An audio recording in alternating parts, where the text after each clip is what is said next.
Guys, আজকে বিশ্বকর্মা পূজা। তো জীবনের প্রথমবার বিশ্বকর্মা পূজায় উপোস আছি আর অঞ্জলি দেব। তাই তো সকাল সকাল পুষ্করিণীতে স্নান টান করে ফ্রেশ ট্রেশ হয়ে এখন দোকানের দিকে যাব। তো বাজারে চলে আসলাম, চঞ্চল কাকাদের দোকানে হচ্ছে বিশ্বকর্মা পূজা করবো আজকে। আমার মা আসছে আর হচ্ছে চঞ্চল কাকার মা আসছে, মানে সুমন কাকার মা। সবকিছুর আয়োজন করতেছে।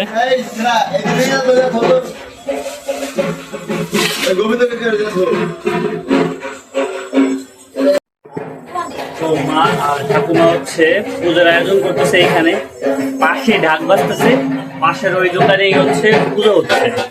ওদিকে যাব আর অঞ্জলি দেব প্রথমবারের মতন বিশ্বকর্মা ঠাকুরের।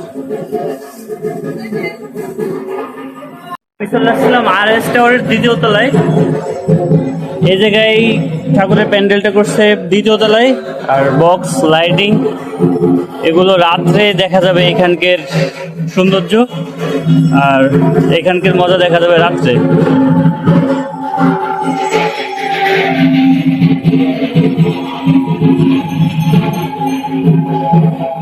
আমি অঞ্জলি দিয়ে দিচ্ছি আরেক জায়গায়, কারণ আমার প্রচুর পরিমাণে খিদে লাগছে আর এর জন্য অঞ্জলিটা দিয়ে দিছি। তো যাই হোক, অঞ্জলি কমপ্লিট। ফাইনালি প্রথমবারের মতন আমি বিশ্বকর্মা ঠাকুরের অঞ্জলি দিছি।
ব্রো, ফাইনালি অঞ্জলি দেওয়ার পরে তো আমাকে পুরা এক ব্যাগ, পলিথিনের এক ব্যাগ হচ্ছে আমাকে ফল আর মিষ্টি দিছে। সো একটা চমচম, একটা সন্দেশ আর হচ্ছে একটা লাড্ডু। সো খাওয়ার পরে আমার পেট পুরোটাই লোড, আর কোনো কিছু খাইতে পারতেছে না, একটু মাতলা মাতলা লাগতেছে। তো যাই হোক, বাড়ি চলে আসছি, ভালো লাগতেছে না। তো বাবা কাঁচা বাজার দিয়ে দিল, কাঁচা বাজারটা নিয়ে বাড়ি চলে আসলাম। তো দেখি এখন ফ্রেশ হইতে হবে, খুবই অসহ্য লাগতেছে।